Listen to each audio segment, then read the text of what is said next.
Our next design era is the arts and crafts era. This era spans from about the 1860s to the early 1900s, so it overlaps with much of the Victorian era that we previously looked at, and was very much a reaction to Victorian design elements that we saw then. Uh, they were reacting to what they called the impoverished state of the decorative arts. Um, they emphasized traditional craftsmanship over mechanized and commercial aspects of Victorian design. Ironically, this was a movement that saw a great deal of consumer and commercial success.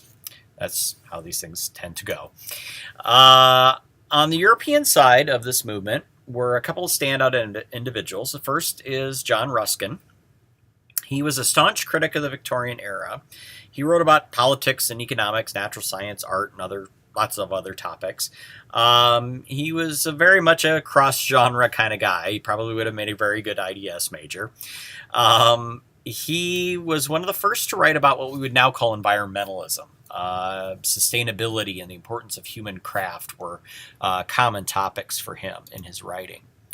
In his art, Ruskin's main works revolved around utilizing the handcrafted look and themes of the medieval era in Europe. He saw it as a nobler age than the one that he found himself in. Like I said, he was a critic of his times.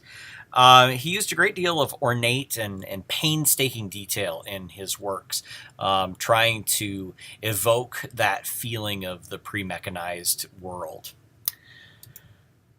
The other prominent British designer of this era would be William Morris. And again, he was a writer and artist and did quite a bit of work with textile design, actually. Again, he used more natural elements, trying to work against the mechanization of art and design that he saw happening in the Industrial Revolution in the Victorian era. In the United States, the giant standout individual in the arts and crafts movement is Frank Lloyd Wright. He was most famous for his architectural works and interior design. We have many, many fine examples of his work right here in the Midwest. I'm actually from up by Mason City in Iowa, and we have a number of homes and commercial buildings there that are still in active use that were designed by Frank Lloyd Wright and his designers. Many homes and buildings like this exist throughout the Midwest and the East. This is one of his stained glass windows. It's called the Tree of Life, rather. It uses natural themes, but it does it in a more geometric display than what we saw with Ruskin and so forth before. It's an attempt to combine the aesthetic of nature with the mathematical engineering of human endeavors. So it's kind of, Frank Lloyd Wright was really big on trying to say, hey, nature is very important. I want to have nature in all of my work, but I also want to be able to combine that with the human, straight lines and angles and things like that. So it was an interesting play between the two. This creates, a very striking display, and it looks interesting and even somewhat contemporary, even, nearly a century later. This is the Johnson Wax headquarters in Racine, Wisconsin. Again, we see the hand of nature here. You have to have columns to hold up the ceiling. So, why not evoke things like giant mushrooms or trees or something like that and have the light filtering through stained glass, so it's sort of like filtering through the leaves, in a forest canopy. Why be plain when you can make an office look interesting? I wish more offices were built like this. I would very much prefer to work in something that was kind of cool looking than all the boring cubicles I've spent most of my adult life in. Frank Lloyd Wright did a lot with furniture as well. We actually have many examples of this style on the UNI campus. In Lang, there's some excellent examples, and many of the other buildings as well. One of Frank Lloyd Wright's most famous houses is one called Falling Water.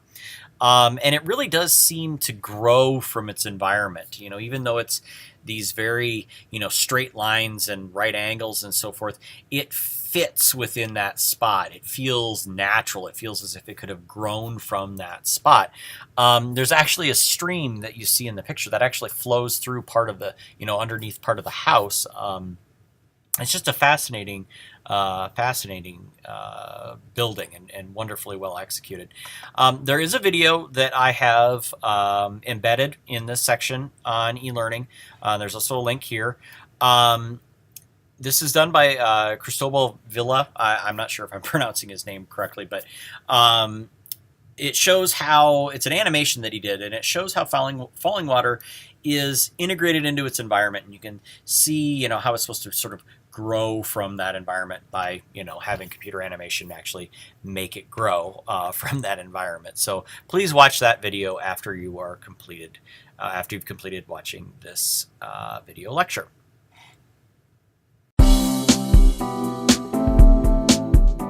A lot of the main things are framing and engraving.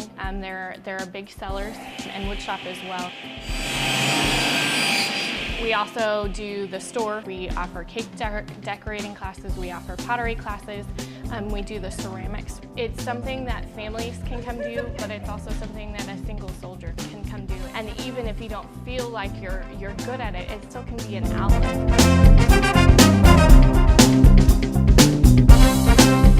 It's Baby Big Mouth! Surprise! It's a Baby Big Mouth Surprise Egg Learn-A-Word. Having fun with arts and crafts. B.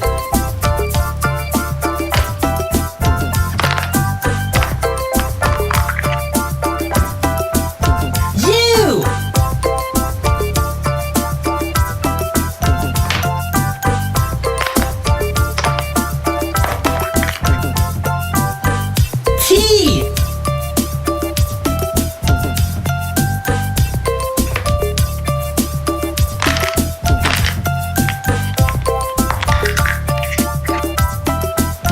T.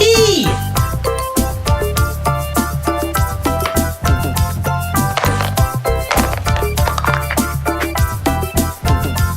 O.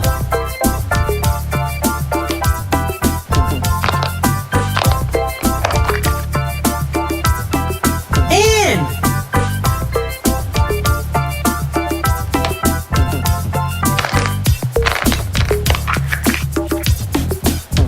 S.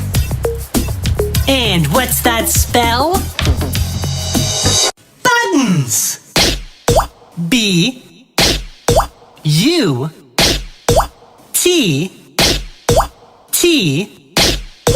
O. N. S. Buttons. Now for a spelling surprise. Surprise! Disney Frozen. Shake, shake, shake.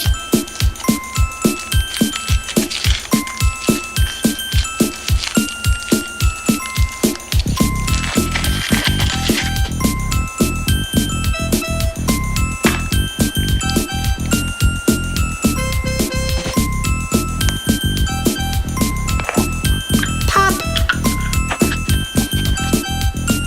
Disney Frozen. Fun figurines? Whoa. Marshmallow. And now a spelling celebration.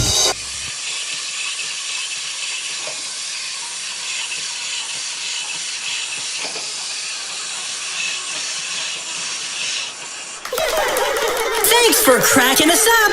Bye-bye. It's Baby Big Mouth. Subscribe for surprises. Surprise! It's a surprise party with colorful ooze. So let's see what putty colors we have and see what color wins. Ready?